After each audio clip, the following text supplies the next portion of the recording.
CTET, REET, UPTET, MPTET के लिए देखिएगा आपका तैयारी कर रहे हैं तो चैनल को सब्सक्राइब करके बेल बटन के अंतर्गत ऑल नोटिफिकेशन को ऑन कर लीजिए।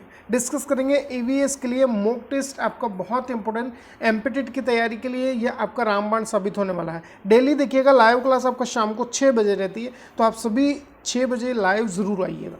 डिस्कस करने वाले हैं, देखिएगा टेलीग्राम चैनल का लिंक डिस्क्रिप्शन में है, ज्वाइन ज़रूर करिएगा।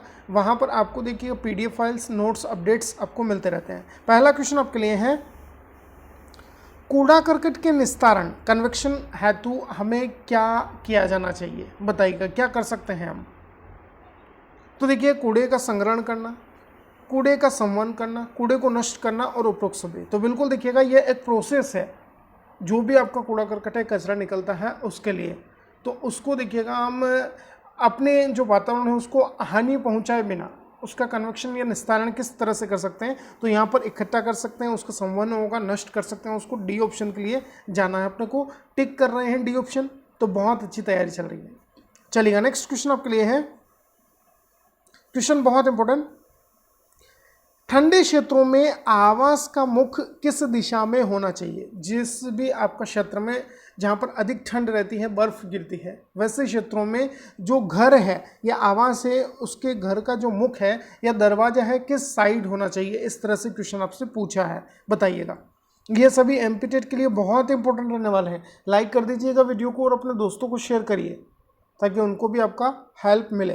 तो बिल्कुल सही है, बी ऑप्शन के लिए जा रहे हैं आप सभी, दक्षिण में होगा। आया समझ में, बहुत इंपॉर्टेंट है। ठंडे क्षेत्रों में आवास का मुख कहाँ होता है, किस दिशा में, तो दक्षिण में। चलेगा नेक्स्ट क्वेश्चन है, भारत के असम राज्य में जहां वर्षा अधिक होती है वहां आवास निर्माण की आवश्यक सामग्री निम्न में से क्या है, बताइएगा। सबसे महत्वपूर्ण क्या है यहाँ पर, तो देखिएगा जहाँ वर्षा अधिक होती है और असम राज्य में देखिए तो सबसे ज़्यादा जो घर निर्मित होते हैं ये आपका बांस की लकड़ी से बनते हैं या बांस से बनते हैं। आया समझ में, पहला ऑप्शन अपने को टिक करना है। नेक्स्ट क्वेश्चन है, फुटबॉल खेल में जूता पहनना कब अनिवार्य किया गया था। खेल आपका दिया है सिलेबस में, तो देखिएगा बात करते हैं, फुटबॉल खेल में जूता पहनना 1930 से अनिवार्य हुआ है। ध्यान रखिएगा, क्वेश्चन बहुत इंपॉर्टेंट आपसे पूछा जा सकता है। 1930 से अनिवार्य किया गया था आपका जूता पहनना, जूते पहनकर आप खेल सकते हैं। अब देखिएगा फुटबॉल से संबंधित कुछ फैक्ट हैं जो एग्जाम में बन सकते हैं। फुटबॉल देखिएगा किस राष्ट्र या देश का राष्ट्रीय खेल है, तो ये आपका ब्राज़ील का राष्ट्रीय खेल होगा। ये 2 टीमों के बीच खेला जाता है, ये ध्यान रखिएगा, और इसका दूसरा नाम सॉकर भी हम कहते हैं ऐसे।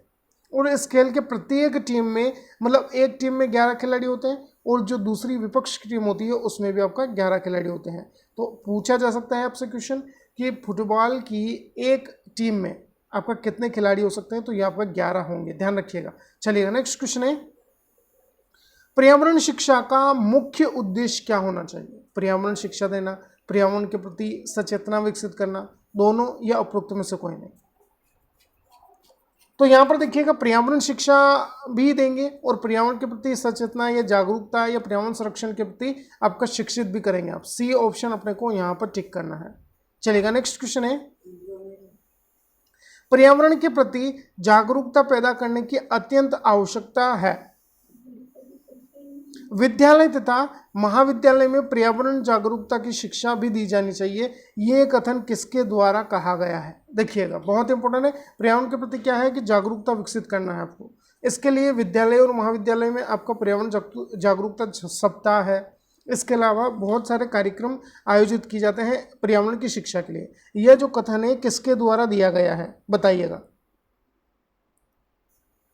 तो यहां पर देखिएगा सही आंसर होने वाला है डी ऑप्शन के लिए जाएंगे, एवी वेस्ले के द्वारा। नेक्स्ट क्वेश्चन है, एनसीईआरटी द्वारा प्रतिपादित पर्यावरण शिक्षा के पाठ्यक्रम में नागरिक शास्त्र का उद्देश्य बताया गया है। क्या होगा नागरिक शास्त्र का उद्देश्य? वैज्ञानिकता का विकास करना, सक्रिय एवं कुशाग्र नागरिकता का विकास करना है, आर्थिक नीतियों का विकास या बाल कल्याण एवं स्वास्थ्य विकास, बताइएगा। जो एनसीईआरटी में पर्यावरण शिक्षा के पाठ्यक्रम में नागरिक शिक्षा जो नागरिक शास्त्र है उसका उद्देश्य क्या है, बताना है। तो यहाँ पर अपना सही आंसर होगा सक्रिय एवं कुशाग्र नागरिकता का विकास हो। बी ऑप्शन अपने को यहाँ पर टिक कर लेना है। नेक्स्ट क्वेश्चन है, पर्यावरणीय शिक्षा का महत्व इसलिए है कि विद्यालयों का विकास होता है इससे, छात्रों में अध्ययन की रुचि बढ़ती है, नामांकन ह्रास होता है, एडमिशन कम होते हैं, या फिर समाजवादी एवं कल्याणकारी समाज की स्थापना होती है, बताइएगा।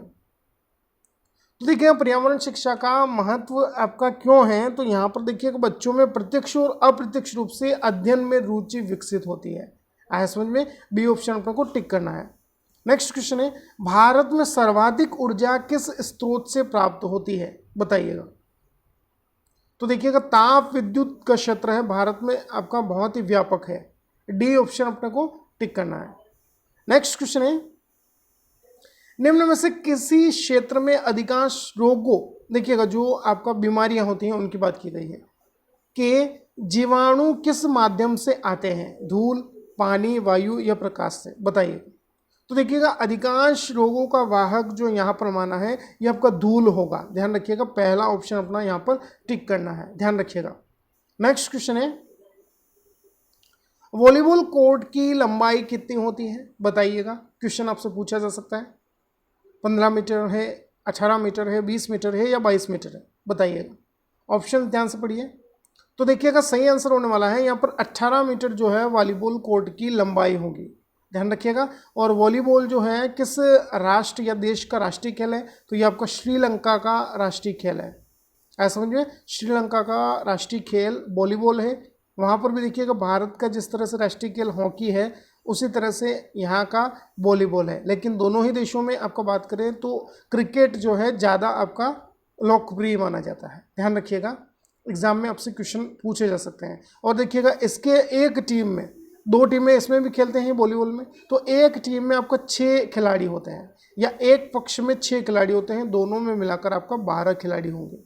ऐसा समझ में, जिस तरह से क्रिकेट में 11 होते हैं एक टीम में, इसके अलावा आपका फुटबॉल में 11 होता है, तो इसी तरह से एक टीम में वॉलीबॉल में जो है 6 खिलाड़ी होंगे, ध्यान रखिएगा। एग्जाम में क्वेश्चन बन सकता है आपसे। चलिएगा नेक्स्ट क्वेश्चन है, भौतिक एवं जैविक पर्यावरण का उद्देश्य होना चाहिए, क्या उद्देश्य होना चाहिए, बताइएगा।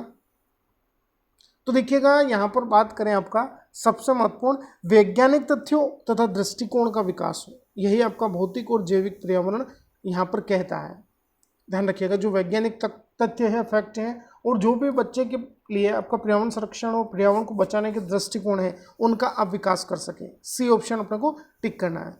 चलिएगा नेक्स्ट क्वेश्चन है, प्राथमिक स्तर पर भौतिक एवं जैविक पर्यावरण का उद्देश्य होना चाहिए, क्या होगा, बताइएगा। बहुत इंपॉर्टेंट क्वेश्चन है। तो यहाँ पर देखिएगा बालकों में वातावरण के प्रति रुचि जागृत करना, यह आपका प्राथमिक स्तर की बात की गई है, ध्यान रखिएगा। आए समझ में, आप प्राथमिक स्तर से ही पर्यावरण अध्ययन को विषय या सब्जेक्ट के रूप में बच्चों को परिचय करवा रहे हैं, तो यहाँ पर क्या होगा कि पर्यावरण के प्रति बच्चों का प्रारंभ से ही आपका संरक्षण और पर्यावरण को बचाने के लिए बच्चे क्या करेंगे, जागरूक होंगे और पर्यावरण के प्रति जो संचेतना है वो विकसित करेंगे अपने आप में संरक्षण के प्रति। चलिएगा नेक्स्ट क्वेश्चन है, संसार में पाए जाने वाले विविध प्रकार के वनों में सबसे अधिक महत्वपूर्ण वन कौन से होंगे, बताइएगा। जो आपका एक बड़े क्षेत्र में है, तो यहाँ पर सही आंसर होगा उष्णकटिबंधीय वर्षा वन जो है संसार में सबसे ज़्यादा विविध प्रकारों के वनों में सबसे अधिक महत्वपूर्ण वन माने जाते हैं, ध्यान रखिएगा। रीट एग्जाम में ये क्वेश्चन पहले आया है, ध्यान रखिएगा। चलिएगा नेक्स्ट क्वेश्चन है, बड़ार का भोज किस अवसर पर किया जाता है, यह एक प्रकार का भोजन है, व्यंजन है, ध्यान रखिएगा। तो देखिएगा बड़ार का भोज जो है या भोजन है, यह विवाह के समय में, जब विवाह होता है लड़के लड़कियों का, उस समय जो भोज होता है उसे हम क्या कहते हैं, बड़ार का भोज, बड़ार जिसे हम कहते हैं। आए समझ में, सी ऑप्शन अपने को टिक करना है। चलिएगा नेक्स्ट क्वेश्चन है, अम्ल वर्षा होती है, अम्ल वर्षा का यहाँ पर कारक बताना है, कौन हो सकता है, बताइएगा। किस तरह से होती है अम्ल वर्षा, तो यहाँ पर देखिएगा आप जा रहे हैं, बादल के जल एवं सल्फर डाइऑक्साइड प्रदूषकों के फलस्वरूप प्रतिक्रिया के माध्यम से एसिड रेन या अम्ल वर्षा होगी। ऐसे में सी ऑप्शन अपने को टिक करना है। नेक्स्ट क्वेश्चन है, सतत विकास से अभिप्राय क्या है, बताइएगा। क्या है सतत विकास, तो विकास में वृद्धि, आर्थिक विकास, पर्यावरण क्षति को कम करना या आर्थिक, सामाजिक एवं पर्यावरणीय आवश्यकताओं के मध्य संतुलन बिठाना ही सतत विकास है। तो डी ऑप्शन अपना यहाँ पर सही होने वाला है। चलिएगा नेक्स्ट क्वेश्चन है, उच्च श्रेणी के उपभोक्ता ऊर्जा प्राप्त करते हैं, बताइएगा किन से प्राप्त करेंगे। तो यहाँ पर बात करते हैं, देखिएगा आपका प्राथमिक और द्वितीयक दोनों प्रकार के जो उपभोक्ता है उनसे उच्च श्रेणी या तृतीयक श्रेणी के उपभोक्ता भी हम इन्हें कहते हैं, ध्यान रखिएगा। आज समझ में बहुत इंपॉर्टेंट क्वेश्चन हो जाता है। दोनों से प्राप्त करेंगे यहाँ पर ऊर्जा। नेक्स्ट, यदि आप किसी तालाब का ध्यानपूर्वक निरीक्षण करते हैं तो उस तालाब की मछलियों, कछुआ मतलब कछुआ होता है, और मेंढक को किस वर्ग में रखेंगे, बताइएगा। तो यह सभी जो है आपका ध्यान रखिएगा द्वितीयक श्रेणी के उपभोक्ता होंगे, ध्यान रखिएगा, बहुत ही महत्वपूर्ण क्वेश्चन हो जाता है। नेक्स्ट है, बालक पर अपने परिवार के सदस्यों एवं मित्रों का प्रभाव पड़ता है, बताइएगा ये किस तरह का प्रभाव होगा। मानसिक विकास के क्षेत्रों पर होगा, चारित्रिक विकास पर प्रभाव बनता है, संवेगों के विकास पर भी प्रभाव पड़ेगा। तो डी ऑप्शन यदि आप टिक कर रहे हैं यहाँ पर तो बिल्कुल सही जवाब है आपका। देखिएगा यहाँ आपके टॉप 20 मोस्ट इंपोर्टेंट ईवीएस के क्वेश्चंस थे, आंसर की मैंने दे दी है। यदि आप इसे लेना चाहते हैं पीडीएफ को तो देखिएगा टेलीग्राम चैनल की लिंक डिस्क्रिप्शन में है, ज़रूर ज्वाइन करिए, वहाँ आपको सभी अपडेट्स मिलेंगे। और देखिएगा एमपीटेट फुल कोर्स ईवीएस से संबंधित आपका 30 प्रश्नों का यह आपका कोर्स है, जिसमें आपका 3000 प्लस आपको क्वेश्चंस मिलने वाले हैं ओनली 599 में। तो ज़रूर आप ले लीजिएगा इसको ताकि आपकी प्रैक्टिस अच्छे से होती रहे। लिंक डिस्क्रिप्शन में सभी जानकारी आपको मिलेगी। नए हैं तो सब्सक्राइब करके बेल बटन को ऑन कर दीजिएगा। धन्यवाद, मिलते हैं एक नए अपडेट के साथ। जय हिंद, जय भारत।